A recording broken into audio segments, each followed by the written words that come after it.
Last week I shared a bit of code where with Advanced Themer's Sticky CSS, we could move that across to the bottom of the preview iframe.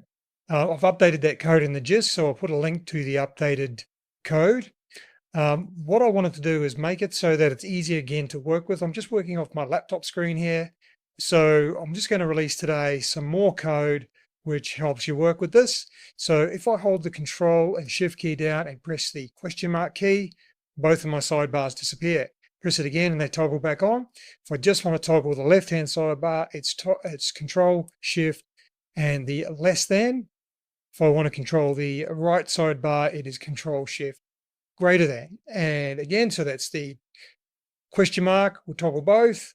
Less than toggles the left, right than toggles the right. So I'll share this code today so that it's something that you can use as well.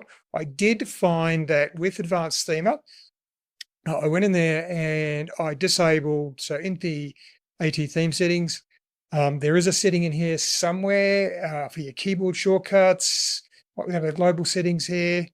I can't recall where it is. Maybe it's under general. Somewhere in here. Maybe I'm not sure exactly where it is. It's somewhere in here where I had to, oh, there we go, keyboard shortcuts. So I did actually turn off the keyboard shortcuts.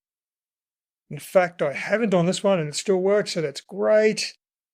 So there's nothing in here that you need to worry about. So that's great. I'll just share the code and then you've got a way to toggle these sidebars really, really easy and give yourself a little bit more screen real estate to work with in Bricks. All right, I'll leave it at that. If you like this, hit the subscribe, hit the like. Thanks, guys.